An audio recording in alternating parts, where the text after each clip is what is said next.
Hello everyone, my name is Kiri and I work at the University of Manchester looking after international students' employability. I'm very delighted to have Jiao Li with me here today to talk to you about startups and big companies and which one might be the right fit for you. Just to give you a bit of background about Jiao here, she achieved top marks at the London School of Economics, so she's an international student like you. And then she went on to work for Unilever and FMCG in China before she launched her own startup called Crayfish, which she's going to talk to you a little bit about today as well. So without any further ado, I'm just going to hand over to Jiao here to give you her presentation. Just to say, we're going to be gathering questions and then we're going to be posing them to Jiao at the end. So please feel free to send your questions through throughout the session, and then we'll get to them at the end of the session. Thank you. Thanks very much, Kiri, and hi everyone. My name is Jiao Li, and I'm the co-founder of Crayfish.io. Today, I'm very glad that I got invited to talk to you about whether you should join a big company or a small startup based on my own experiences and my learnings throughout the way. So let's start. A little bit introduction of myself. As you can tell from my name, I'm from China, mainland China. I've traveled around the world, but majorly in the 4 regions. I'm not too sure whether you are really familiar with China or not, but I actually came from a place. Let me see if I can get a highlighter here. I'm actually coming from this place called Xinjiang. It's in the far west of China, where it's actually quite close to Russia, to Kazakhstan, Tajikistan, all those stands. The place where I come from is really famous for one thing, which is Chinese-style barbecue. And you can tell that people there really enjoy eating a lot of different meat, and people there are really lovely. However, economic-wise, it's not very developed. That's why I decided to take my career further and my study further as well. So I came to London in 2011, right after the first year that UK cancelled PSW. I studied in London School of Economics, and I studied the major operational research and computer science, so a lot of coding and mathematics. I landed in London in September, and I started to looking for jobs in almost October and November with non-stop for 2 months, just go out for trying to submit my CVs to all the different companies. Luckily, I got in to Unilever in London. Then I spent 2 years here in London working for Unilever. In 2014, they transferred me back to China again, to the city Shanghai, and I spent 3 years there, still working for the same company, and then moving back to Cambridge in 2017. When I moved back, I was still working for the same company. They transferred me back, but when I got transferred back, I was thinking I have been in the same company for almost 5 years. Maybe there's something else out there for me to do. Then I started Crayfish.io as my own company together with my CEO Ting Zhang, which I'm going to talk to you a little bit more later in the presentation. What we do, how the idea started, and why we are doing it. So I would say I have a quite unique experience of both really big enterprise, Fortune 500, and a startup that's built from scratch, from just 2 people to currently around 10 to 15 people organizations. We're still growing, but compared to what I have been experiencing before, it was completely different scope. So I would like to tell you today about my experiences and what actually made me to make different decisions and choices in my career. So before everything we talked about today, we need to understand what is a startup. This is from Wikipedia. So a startup is a young company founded by 1 or more entrepreneurs to develop a unique product and service and bring it to the market. So this definition seems quite broad, but based on my own experience, I think there are 3 to 4 characteristics when you are defining a startup. First of all, it has to be really early stage venture, and a lot of times, even the founders, they don't know if the business model is profitable, if the product has the right product market fit or not. And usually their product is trying to solve a really knotty, complicated problem, a problem that people are thinking that, oh, we are in 2020 already. There must be a solution for that issue, for that problem. So that kind of problem. So as you can tell, a startup is not very easy way in terms of your career development and also how you join, how you start your business. Because firstly, the company might not generate any revenue within next 2 to 3 years. And second of all, you are in the journey that is unknown even to the founders. So it's very important that you know what to look out for when you join a startup, if you are willing to do that, or how it compares to really big companies. So here is a chart that I got from Harvard Business School of the difference between a startup and a big company. On the left-hand side is the characteristics of startups. On the right-hand side is the characteristics for mature companies. As you can tell, there are loads of differences. However, I would say there are 3 different main sets of differences. The first set is internal, the team. When you work inside the team, how do you work? And what's your work scope? So usually in a startup, it's very broad, your work scope. It's almost every day you are fighting against a deadline. And every day that everyone is required to do something out of your work scope. So it's very broad. And for big companies, usually when you join, for example, when I joined Unilever, it's the UFLPC Unilever Future Leader Program. It gives you a proper mentorship. It gives you even a 7 days offsite training just to learn, just to absorb. And when you start, your work scope will be really limited, but you are able to really dive into the knowledge and just to make sure that each step you are really in a very stable mechanism of growing. That's within the team. And there is another set of difference, which is how you manage up. So when you are in a mature company, there are different hierarchies within the company. The first thing or the second thing, when you go into the company, you need to learn how to manage up. So you need to learn how to influence your line manager, your line manager's manager, and even your cross-functional line managers. And that's how you do manage up within a mature company. However, within a startup, when we say manage up, you are actually managing your board, you're actually managing your investors.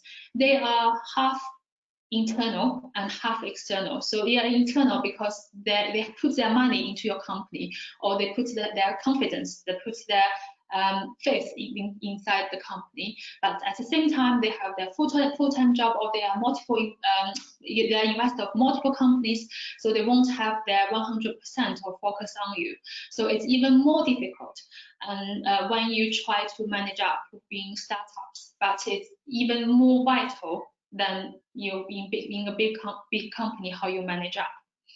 And usually when you work for a startup, management of investors can be sometimes really fun, because when you just started, the first round of startup is usually from friends and family. So you might need to manage up your mother-in-law, or even your father, your friends. However, in a mature company, when we talk about investors, they are really, really big investors. So when you join a big company, it usually won't be your responsibility to manage investors. However, to be honest, it's not even the country VP's responsibility to manage investors. It's usually the CEO level that's who they need to manage investors. So that's how different it is. And the third set of difference is how this brand is perceived externally. When you build a startup, you are actually building something from scratch. So you have an unknown brand. No one hears about you. No one knows who you are. But when you are working for a mature company, you have heritage. So you have people who already worked on the same role 3 years, 5 years, even 20 years, 30 years before you. So the brand has a heritage that you can leverage. But sometimes when you try to change the brand image, it can be very difficult and challenging. However, for startup, that won't exist because you are the one who is shaping the brand. So these are just the 3 sets of differences, which I talked briefly now. But from my own experiences, I will give you a little bit more of analysis later on why it is different for a young student. So after knowing about the differences of startup and big companies, the next topic that I would touch upon is what to watch out for when joining a startup. The first thing I would definitely to say is your passion. Your passion is the one single most important thing when you join a startup, because when joining a startup, it usually means that you have to work really long hours with limited bonus, with limited pay for a certain period of time. I would say for the first couple of years at least. So that means you either really enjoy doing this, or you are sure that this company will work out in next 5 to 10 years. However, as a lot of people may know, that for a startup to be successful after 5 to 10 years, it's really not that easy. So it has a lot of different characters or a lot of things that you need to consider before joining a startup. So after you figure out your passion, that, for example, I really enjoy doing marketing other than finance and computer science. So I decided that I would like to have a career in marketing. So, and also I understand that I would like to join a startup. The first thing that then you need to look out for will be the industry. There is a saying that in 2013, I don't know how familiar you are with China's economy and startup culture. China's startup culture actually becomes really popular in 2013, 2014, and then it got really boosted in 2015 and 2016. Especially during 2015 and 2016, a lot of people are saying that everyone is starting their own startup in China. So here I'm going to dive a little bit more into Chinese startup culture, and I will just use China as an example. So if you would like to understand more about other markets, you can let me know, or you can do a little bit more research yourself. But here, let me use China as an example, as my own example. So in 2015 and 2016, when everything is so popular, I got 2 friends. One is actually just it was in the same industry as I was in, which is FMCG, so consumer goods. The other one is actually in another company, not the same company as I am in, also in FMCG. And both of them are marketing managers. So in 2015 and 2016, both of them decided to quit the job of a really big company and decided to start their own business. One started a business in marketing agency, and the other one started a business in sharing economy. Now, if you know how popular it was in 2015 and 2016, the sharing economy is in China. So it's like sharing bikes. If you guys are here before 2019, and you guys might see the mobile, the bicycles, the sharing bicycles all over the city of Manchester probably. It's here in Cambridge anyway, everywhere. So that type of business. So the person who decided to start the sharing economy, what they did is actually an electric charger for your phone, but it's shareable. So whenever you go to a small store, you can actually grab one and start using it and put a little amount of money in, then you can start use it to charge your phone. That one, his company nowadays, 2020 now, is worth more than 1 billion RMB. So that's around 10 million pounds. The other person who starts during the similar time, who started the marketing agency, I just talked to her 2 months ago. She decided to stop the business and going back to the big corporate world now.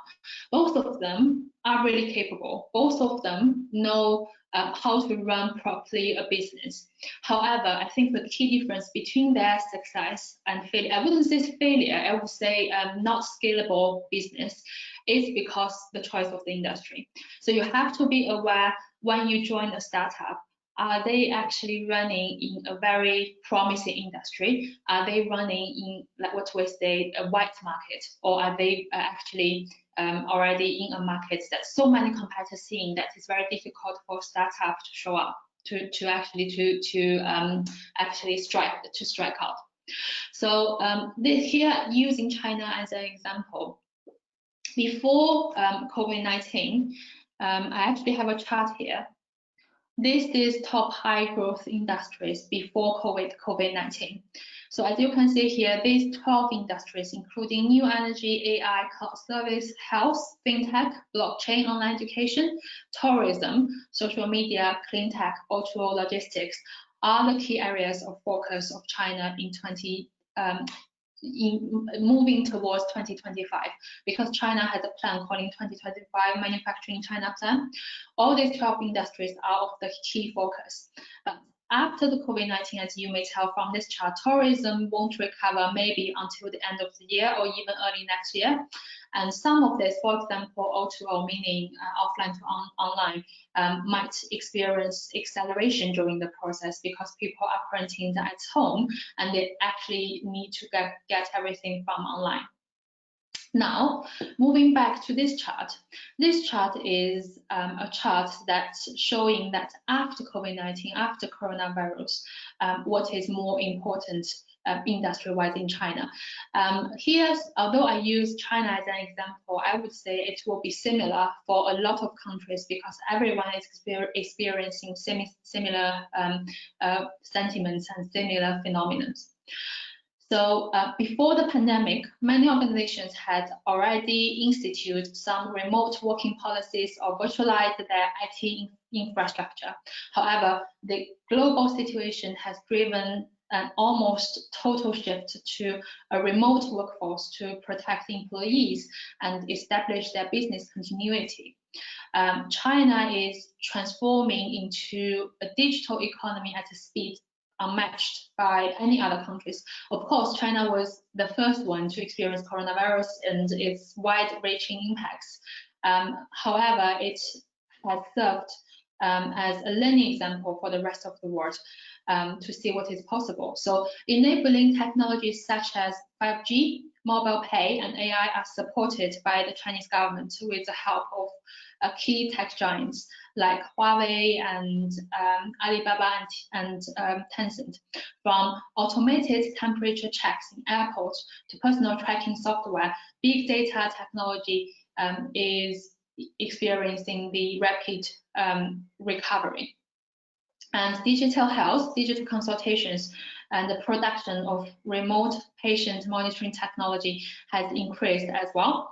Access to real-time updates, telemedicine, and data where AI-based platform will decrease the need for office visits while curbing costs.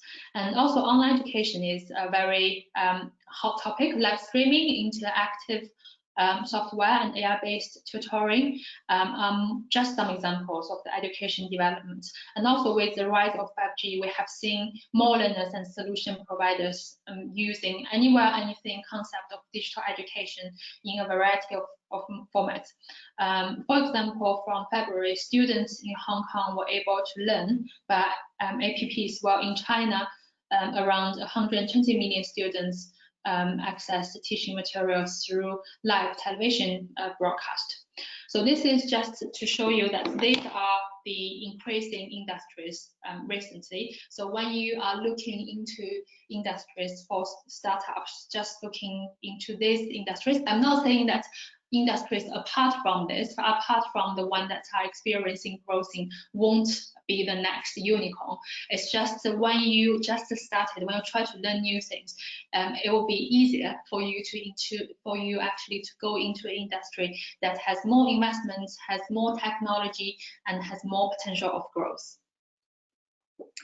And a next thing, which is, I would say, the vital important factor, is looking for the leadership role in the company.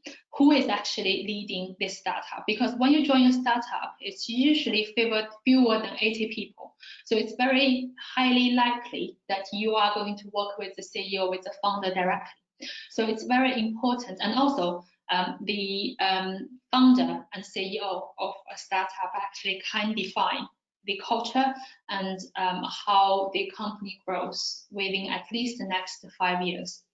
So on this chart, as you can see on the left-hand side, it's startup. On the right-hand side, it's mature company. And at the bottom is someone is not very experienced. On the top, it's someone is really experienced. I will break into each one to tell you a little bit more about each of them.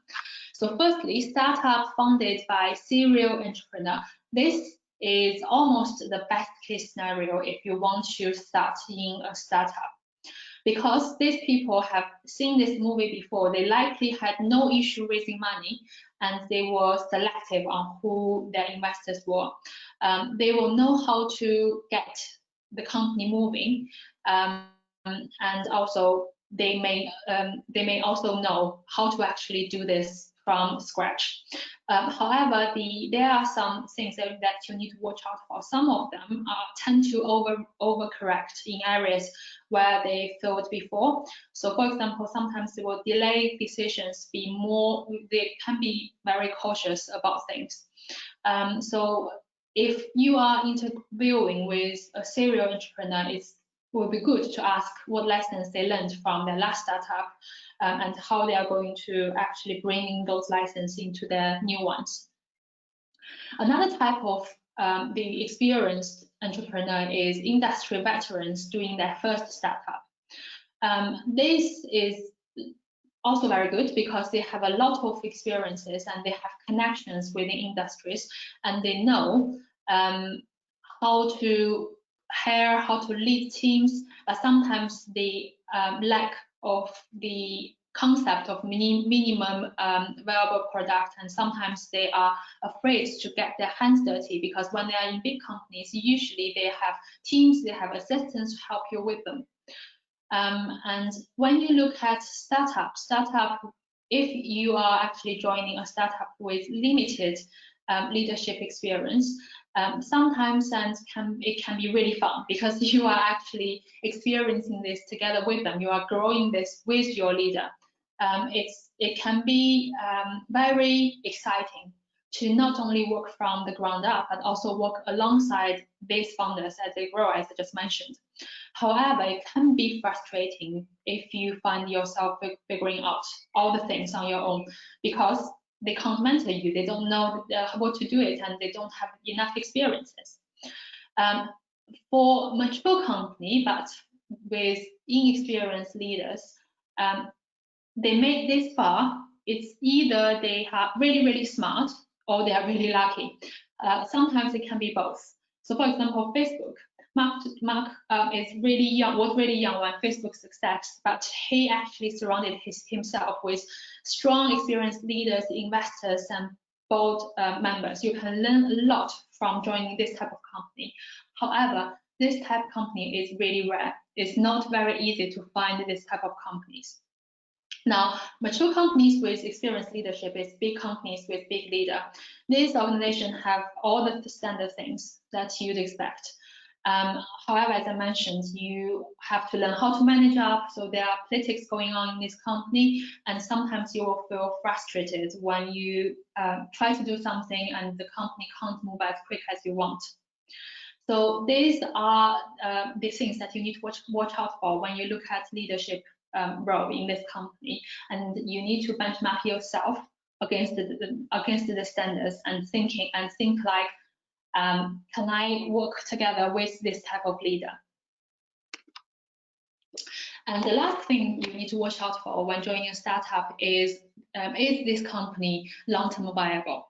So a lot of people, when they join startup, they think of the upside, saying that after 5 years, this company is going to worth £1 billion, and I'm going to sell, I'm going to be rich. It's not that easy. As I mentioned, a lot of company, almost 90% of the company failed within their first 2 years. So when you go to the interview, these are the questions that you need to be aware of and ask them. For example, do you have product market fit? This is defined as the pain point of every startup. Is their market ready for the market? Is their product ready for the market? Does the product can sell, can cater a certain type of market demand? This is a basic question. And what is their current rate of growth? Meaning that you need to figure out, is this a small company with high growth potential, or it's just a small company? And what's your runway? Runway means how long the company can survive without another round of investment. Usually, a healthy company's runway will be 12 months to 18 months. So this means that they don't need to raise any money until 1 year later, or even 2 years later. If companies grow so quickly and raising money too rapidly, it can be this company really grows a lot. Their market value grows a lot, but in the majority of times, it means that the company just burn a lot of cash, and this means that your equity will be diluted a lot as well. And usually when you join a startup, you will be offered equity. So you need to be really clear with them. Are these shares or are these options? What is the difference between shares and options? Shares is the stock, basically. It's the money, not the money, it's the equity that you have for sure. So even if you leave the company 2 days or 3 days later, in the extreme situation, these shares will still be yours. Options, on the other hand, is, as it means literally, it's an option. It's an option for you to realize your shares after a certain period of time, and there is a vetting process to get options. So for example, if you join my company now, maybe I will give you 500 options, meaning that within next 3 to 4 years, each month probably, you can start vetting 50 options. And when you leave the company, these options can become your shares if you decide that you are exchanging these options to shares. So shares are guaranteed, options are not. So you have to be really clear when you join, are these shares or options? And another very important question is, what percentage of the company do these shares present? The higher the percentage, the more important you are for this company. And what's the minimum price you would exit for? So for example, if the share was £1 now, and the minimum price that they would exit for is, let's say, £10, that means potentially you can have £9 worth of cash get back when the company exits. This gives you a prediction of how your equity will worth after a certain period of time, and this also gives you a benchmark of if you are willing to sacrifice your cash earning now to actually bet on the potential growth in the future of the startup. So these are based on my own experience. What's the pros of a big company and cons of big company and startups as well. So for me, the pros for joining a big company, you will have a lot of different resources. You will have a lot of help. You will learn from the ones who knows it. You will have proper mentor. You are not learning in the dark. And also, you have, I would say, fairly secure job, and even you make mistakes, it won't be detrimental to the company. So your responsibility is not that huge. For startups, definitely the upside, where the possibility that when you exit, you become a millionaire in 1 day. And also, as I mentioned, the breadth of your workload, where you can actually work on not just, for me, marketing, you can work on technology, you can work on sales. So this is also a good way for you to learn a lot of things if you are not for sure what you are really keen, what you are really passionate about. And ownership and responsibility, as I just mentioned, and also passion. So startup is a great way to say your own capability and your own ability. So when I worked for Unilever, it was very difficult to tell the actual campaign happened because of myself or just because I was an employee of such a great company, Unilever. For startup, you know if that thing happened, it's just purely because of you. You had nothing else. So that's actually a really good way to show your ownership, responsibility, and to get achievement feelings. The cons of big company, as I mentioned, they can be very political. The process can be really long. Usually sometimes when people make decisions, it takes really long as well. So when I joined Unilever after first year, sometimes I felt really frustrated for a really simple change that needs to wait to happen for a really long period of time. For startup, definitely risks. You can't really have work-life balance, and also there's undeniably the lack of training. A lot of things that you need to learn while you are doing it. So I always use the metaphor that in a big company, they make sure that you are fed well, you have the right weapons before you before you march to the wall. But in a startup, they usually just give you a spoon fed, and then they give you everything that they can grab and ask you to fight now. So that's the difference between a startup and a big company. So I know some of you, like myself, would like to experience both. So then the question becomes which one to start with. Should I start with the big company or should I start with a small startup? For example, if you start with a big company after, let's say, more than 5 or 6 years, when you're trying to join a small startup, the HR in that company might find you too big company, so too experienced in a big corporation, or they will be worried if you can adapt to a small startup atmosphere or culture. Or when you are in a small startup and after that, when you want to join a big company, those big companies might wonder if your experience can fit for us or whether you can actually navigate through such a big organization. So which one to start with? Ask yourself 4 questions. The first one is, do you know what your dream career would be? I always ask this question to students who ask for my advice. So thinking about after 10 years, 15 years, what you would like to do. Now this question can be as specific as picture a day after 15 years, from a specific 24 hours from the minute you get up in the bed. What type of bed did you get up from? Who is making breakfast for you? How do you go to work? When you go to work, what's the building looks like? Who are your team? And then you know after 15 years, what would you like to do?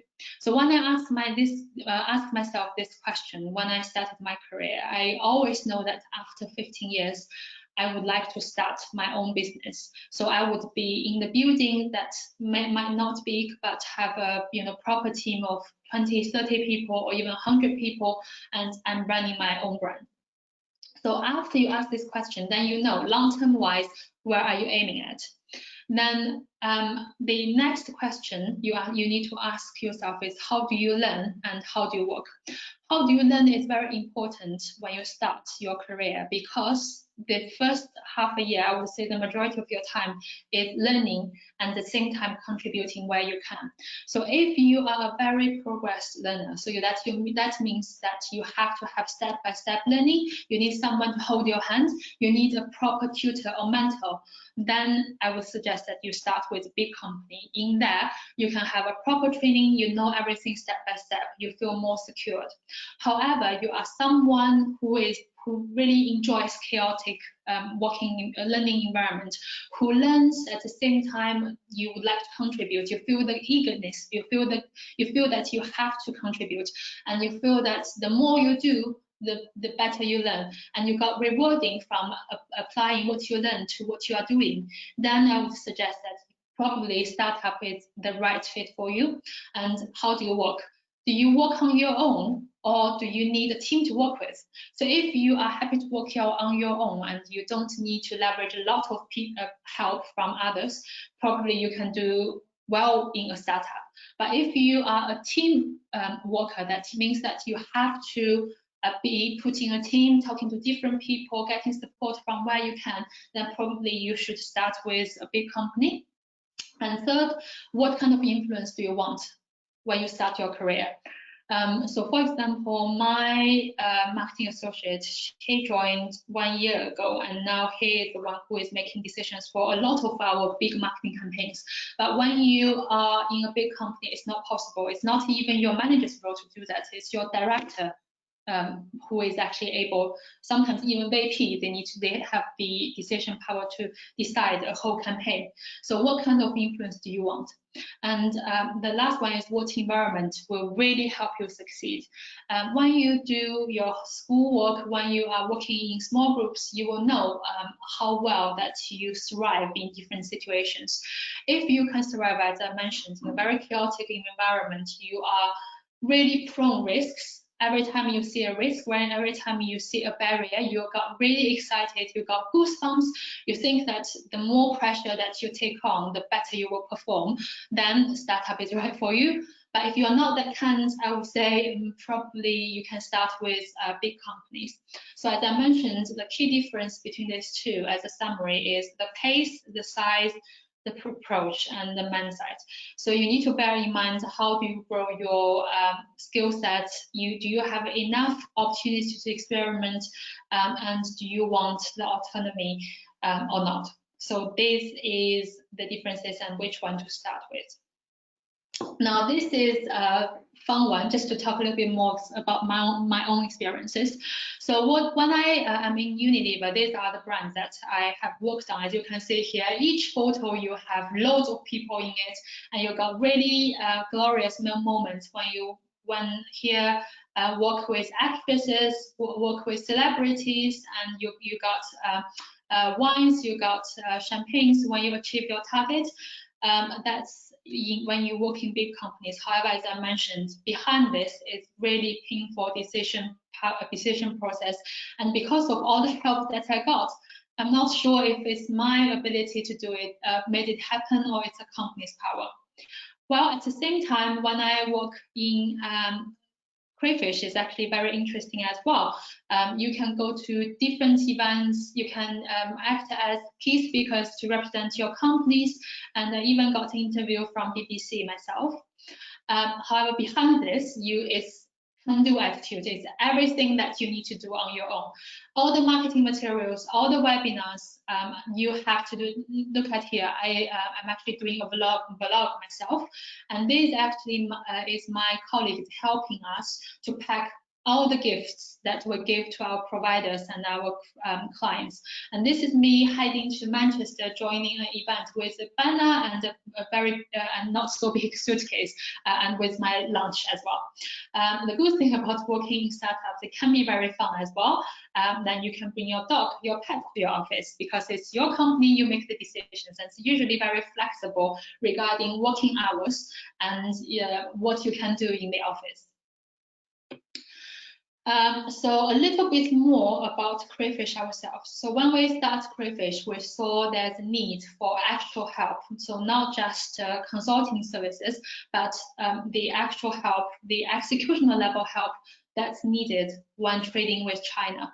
So we start up Crayfish, which is a marketplace and fixed cost price marketplace to connect providers and our clients. Now we become a full service provider for better engagement with China.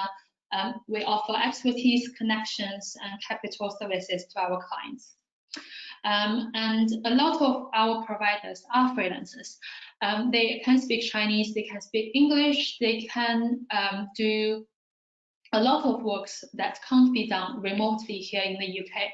So for example, recently we just helped one client sourcing bag material from China. Then we hired a freelancer in China to visit the factory, taking pictures of the materials and signing a contract with them.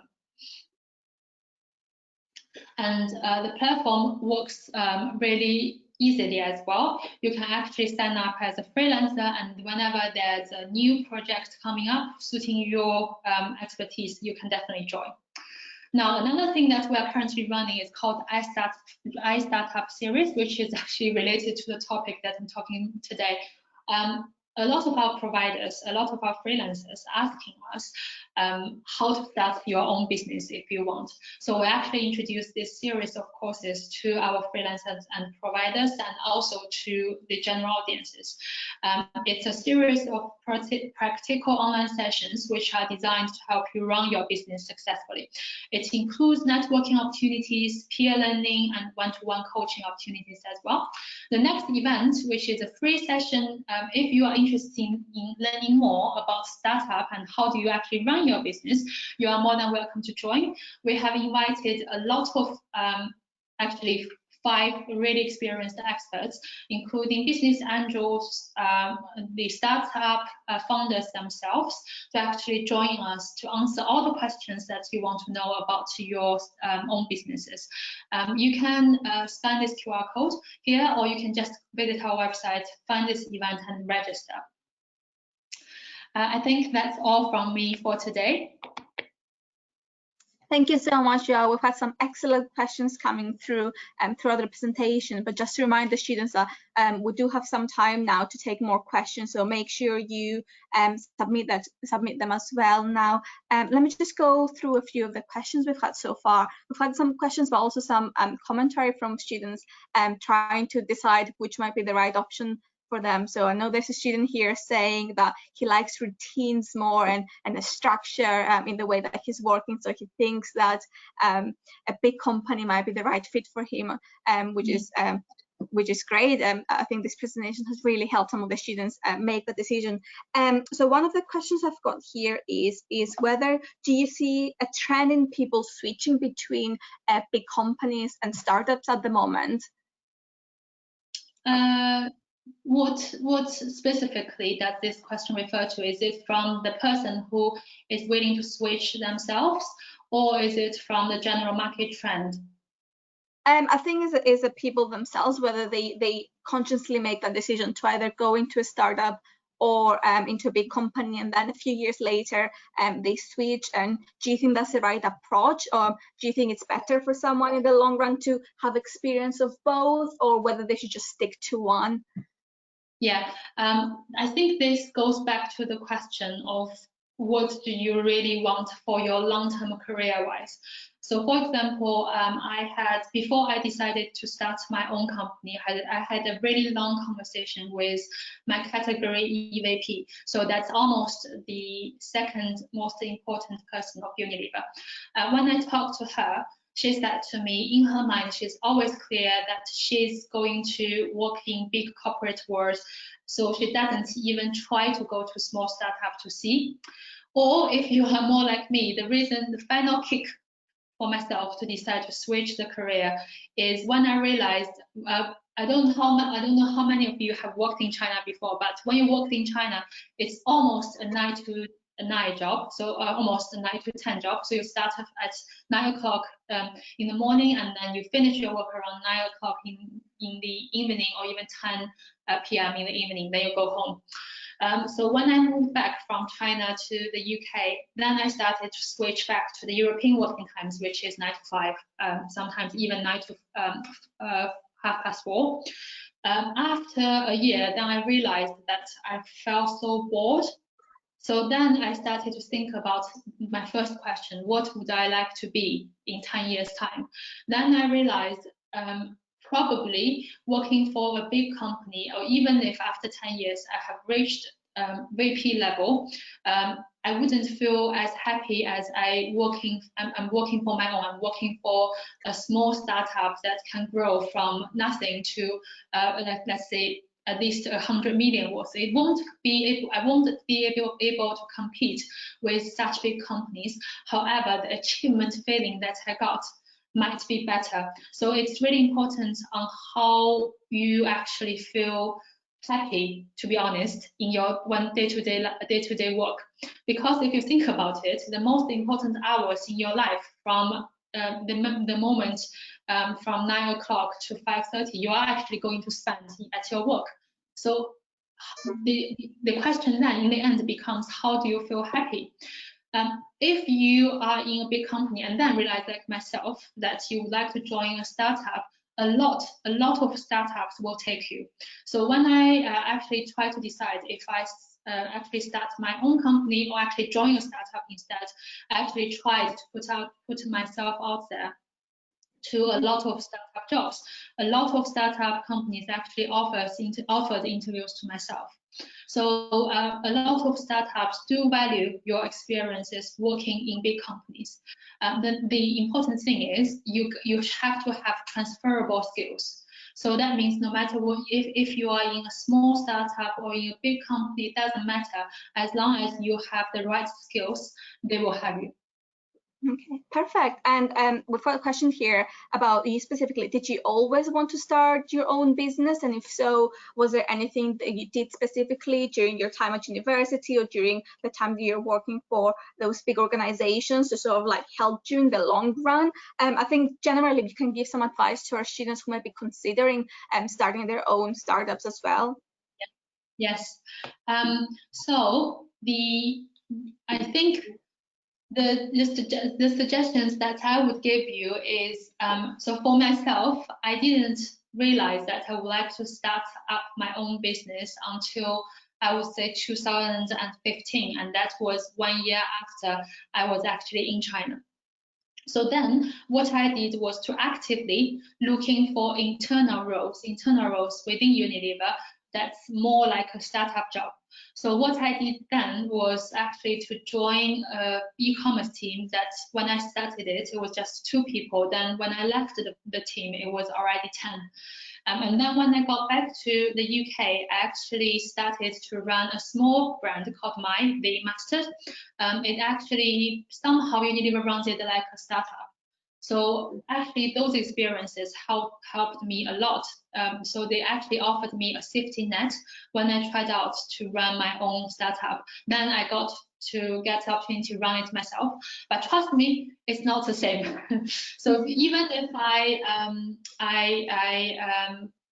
persuaded myself that I've experienced enough to start something on my own, but when you really started to do it, it's definitely not the same. So when you are actually running it within a big company, you will feel much more secured. You will feel that you are actually protected. But when you are doing this on your own, the possibility that you could achieve is huge. But at the same time, the risk is huge as well. So for any students who are actually thinking to start your own business at the current stage, I would say firstly, talk to as many experts as possible to grab who have done it, to grab the knowledge from who have done it before. And secondly, if possible, joining a startup or joining a startup-like business within a big company for 2 years, 3 years, just to learn together, to see how the business grows, to see the obvious mistakes that you want to avoid.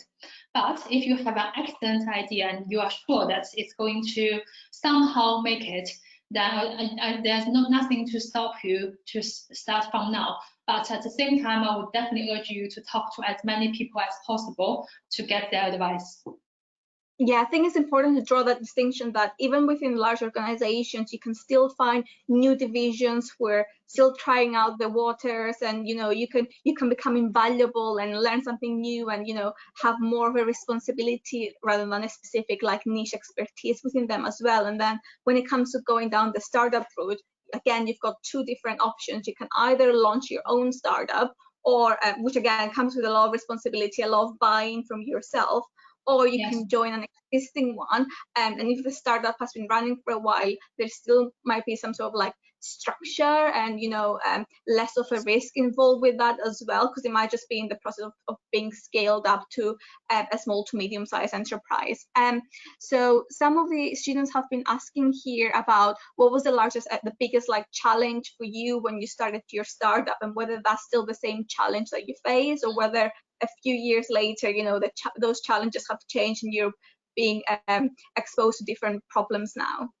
Yes, so the challenges that I have been facing changes every day, and my focus of work changes every day. It's usually when I got my work plan done, it's the time that I change my plan again. That's how startup works. However, the first biggest challenge that we faced is to make sure that you have your MVP that is market fit. So you have a product that market wants, and to make sure that you have the product that actually can make money and can actually get the investment. So that's the first challenge that we met. And once you have the MVP, then the second biggest challenge becomes the team. So a lot of times, a lot of startups have similar ideas, but usually the one who makes it finally is the one with a great team. So it's really important sometimes in a startup to make sure that you have the right team, not even from the beginning, but you have to make sure that the team adapts when the company develops as well. So for example, for ourselves, we changed 3 rounds of key team members apart from myself and my founder already.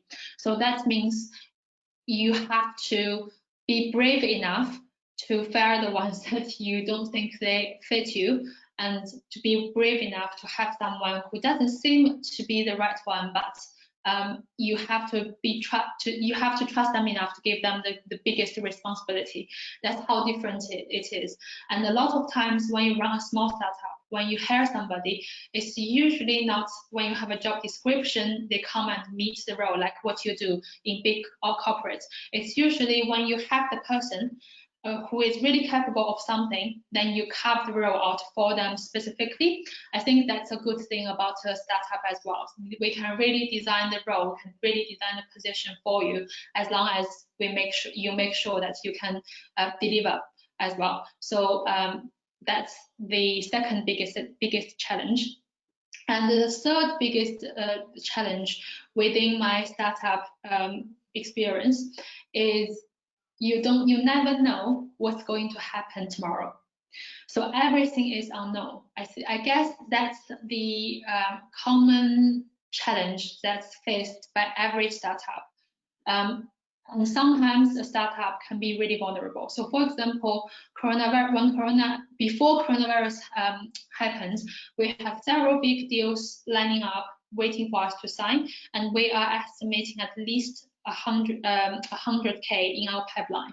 However, after coronavirus, that pipeline suddenly disappeared because every project is on hold, but no one is going to know that's going to happen for a startup. So you have to be really adaptive and react really quickly to this type of changes as well. Do you find that a lot of people, before they make the move from a big corp to a startup, they find themselves doing perhaps like going part-time into their big organization, or doing both simultaneously just to have that safety net, or do you find that most people just jump right into it? It depends as well. It depends as well, because not all the companies allow you to do part-time when you are actually trying to start up your own company. So, but based on my own experience, I managed to have 1 day as part-time to do Crayfish while I'm doing my job in Unilever. However, I would say if you have, let's say, 3 founders, at least one of them needs to be full-time right from the beginning to make sure that this is a serious enough business. If every one of you is actually doing it as a part-time job or something on the side, usually it won't grow as quickly as you have one founder dedicated to this. So that's my suggestion. So we've got a student here asking whether you've got any tips on how to get your first job as a startup. So I'm guessing the question really is that startups maybe have like less of a brand recognition name, so some of the roles might not be advertised, some of the roles might not even exist without you approaching like someone to offer your services. So how would you say someone can go how do you recommend someone tackles this? Yeah, there is a website called AngelList. It's the job advertising portal for all the startups, basically. So you can just go to AngelList, and basically they are the Indeed, but in startup world. So you can go to AngelList to find out the startups which are hiring externally. That's the first way. And second way is you can join a lot of different sessions in different organizations. So by organizations, I mean the industry organizations. So for example, the biotech industry organization, which is called BIA, or you can join education sector, which is BESA. These organizations, usually a lot of startups are their members. So when they have free events after the coronavirus is done, probably, you can choose to join this type of event. A lot of founders of the startups will be in the events themselves directly to do networking as well. Perfect. So I've got two questions here from Brittany. One of them is whether there's any meaning behind like Crayfish. So is there something came up with to help with the brand? How did you come up with the name? And then her other question is around, if I'm not mistaken, is if you could just explain again the difference between options and shares and which one is the best one. Yeah, of course. So the first one, the brand name, is actually a name that came up by my founder. So if you look at Crayfish, it actually stands for Chinese resources at your fingertip, including services and help. So it's the abbreviation of that sentence, and we thought it's actually quite catchy. And sometimes when people see Crayfish, they thought that we are actually selling seafood, but we are not.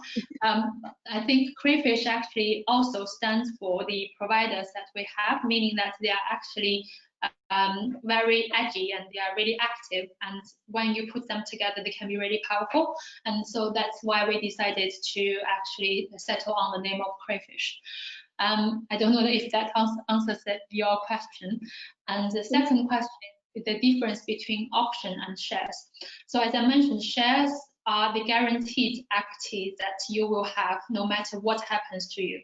So even if, let's say, you break up with a company after 1 year or after 2 years, the share stays with you. You will be the shareholder of the company as long as you have the share.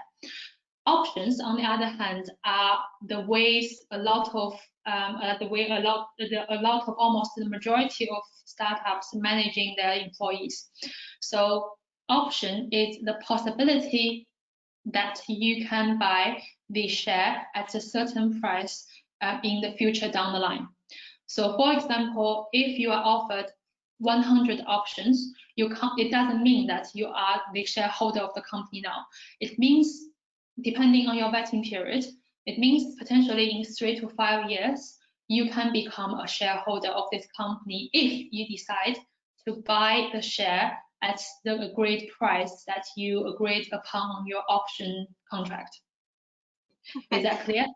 Yes, perfect. There's a question here asking whether there were any societies or organizations at university that you joined or that you've met with that encouraged you or inspired you or helped you when you joined a startup. And if I can just say a little bit about what we offer at the University of Manchester as well, we do have an enterprise club that all students are welcome to join. There's a Facebook group that you can just look up and join as well, where we offer a lot of advice when it comes to students either wanting to join or launching their own startup. And again, it's one of those skills that you can build during university. You can start your own society, you can start your own thing, and you know, you're still a student. It doesn't really matter if it goes well or not. It's just, it gives you the valuable experience that even if you choose to go into a big organization later, it's a great addition to your CV. So I don't know if you, Jiao, experienced something similar during university. Yes, so when I was actually in university, I used a lot of help from the Career Center and also international department. That's what Career Now is offering. And that's the free resource that you can leverage as well. And if you are, for example, interested in China perspective, there is an organization called Young China Watcher, which I'm a mentor of as well. They are students who are really interested in future careers in China-related area, and they run a lot of events as well. And I'm sure the Career Center or the entrepreneurial portal that Manchester University is running can help you fund those organizations as well in Manchester area. Perfect. And then just to say, I put the Enterprise Club link on the chat for everyone who might want to join. And just to remind everyone that I know it's always very concerning. So I know I've got a student here saying that he feels that startups are very flexible, but they seem very risky. So he still doesn't know whether that's the right choice for him. But just to say, a way to go about it is to explore your contacts and to try networking as well. So one way to do it is approach either employers or sit in one of those online presentations that the career service puts for you, or actively link with either employers or alumni of the university. So the University of Manchester has over 400,000 alumni living worldwide. Many of them have founded their own business. So if you need any advice, if you need to find out about their experience, you're always more than welcome to either track them down on LinkedIn and go on the Manchester Network, which is our mentoring platform, and ask them questions. So never be afraid to connect with people and ask. And I think there was a question here, if I can just find it again. So it was, one question is, what were like a few of the things that you wish you knew before you joined a startup? And then the other question is whether you need to be an expert in your field before you join or start or launch a startup, or whether you learn as you go along. Yes, I think the first question is a really good one. What I wish I knew before I joined a startup. The first one is there are two answers to this question. First one is skill-wise. I would definitely wish I knew how to run a company from financial-wise, legal-wise than now. Because before I joined, when I worked in big companies, those can be dealt with, financial team can be dealt with, legal team. So I don't know the potential risks of us having a bad legal document. However, my biggest barrier or my biggest failure in this new startup is actually we've had a couple of bad legal documents that actually I did and brought us into some kind of trouble sometimes. So that's one I would definitely wish I knew before I actually started my own business, on how to do the legal documents, how to make sure that financially set up your business correctly, how do you make the share structure works before I actually started it. And another answer to that question is, I would say mindset-wise, I would definitely I would have asked myself to be prepared. That is, there is no easy success. So when I started my own business, I sometimes for the first 3 or 6 months, you lived in a bubble that I'm so great. I got the investments in, and I got the team built. We can definitely crack this. And after 6 months, 1 year, we can definitely be very successful. 5 years, we are going to be a listed company. A lot of startups, when you started, especially the first timer like myself, will have that vision, or will have that ambition in our head. But it's never that easy to have your own startup running. Sometimes big questions, big obstacles can stop you, and sometimes even small ones can stop you as well. So I would be really mentally prepared that this is going to be a long journey, not just 1 year, 3 years. It can be even 5 years, 10 years, or even 15 years. You have to be really dedicated and prepared. That's the first question. Sorry, what's the second question again? It was whether you should be an expert in the field, or whether you can just learn as you go along. I think it's just a lot of the students find that they they're very self-conscious whether they actually have all the knowledge that they need. But I think it's mostly a question of confidence. Yes, exactly. Yes. I think it also depends on if you are going to start your own business or you are just joining a startup. So if you are starting your own business, you should definitely be the expert in the area. But when I say be the expert, doesn't mean that you have to be long years of experience. You can be very talented, and you can be expert in this specific niche area that you want to build your experience on. And also you can also use your university time, 1 year, 2 years, to experiment your idea. So that counts as experience as well. But for that, I would definitely, if you are starting on your own, you have to have something to contribute from day one. If you are joining a startup, it's not that critical that you have a skill that no one can replace, but at the same time, you still have to have your basic skills, because when you join a startup, people still would like to see you to start contributing from day one as well, but your responsibility and ownership won't be as huge as you start up your own business. That would be my answer. Thank you. I'm really conscious of the time, and I'm apologies to all the students. I don't think we can get to all of the questions, but if I can just ask two very last questions. So one of them is about trends and which sector might be the best sector now to find like a startup in. So the student here is saying that he finds that the internet-based services tend to do well. What about manufacturing, or whether you can see any other sectors that could benefit from more startups? And then the very last question is, and I'd like to close the session with that, is which tools would you recommend for someone who's still not certain, who still hasn't quite figured out where his skills lie, and whether he will enjoy working for a startup or for a big organization to do so? What will be the key takeaway? What's one thing that you will recommend as students who are still uncertain to do today? Good questions. So the first one regarding the industries, as I mentioned, especially after coronavirus, the online digital market is definitely experiencing huge growth. So anything within internet, digital marketing, that can be really good.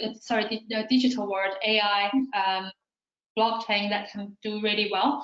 Manufacturing wise, advanced manufacturing is really, really hot as well. So materials that's new, requires different types of technology to realize that type of advanced manufacturing can get investment quite easily as well, as long as you have a really strong IP.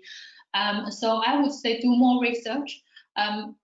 In general, as I mentioned, online businesses are experiencing more growth, but that doesn't mean that within other areas there will be certain niche areas that are experiencing growth as well. So I would say definitely do your research on this one. And the second question is, if you, after today, you are still not sure about what you would like to do for startup or big company, I would like to say to try, because you are still in university. If you still have time, I would suggest that you do internships in both big companies and in small startups, just to compare and make in mind the things that I mentioned and experience it yourself. Then you will know which one might fit you better. You will never know better unless you try it, to be honest. So I would suggest, if you have an opportunity, if you still have time, within next 3 to 4 months, you can definitely try to do a few, let's say, short-term internships, 2 months, 3 months, just to see which one suits you better. By then, you might know already. Exactly. Thank you so much, Jiao. It's been a very insightful and amazing presentation. I'm sure all the students found it useful. Just to remind all the students that the career service is here for you. You can book in appointments with our careers consultants. If you don't know exactly what you want to do in the future, or if you've got any questions around CVs and writing cover letters, or generally if you want to build on your career search strategies, make sure you contact us at careers.info@manchester.ac.uk, and we're always very happy to help. Thank you once again, Jiao, and hopefully everyone will stay safe, and we'll see you again soon. Thank you so much for having me today. See you again. Bye. Bye. Yeah. Bye.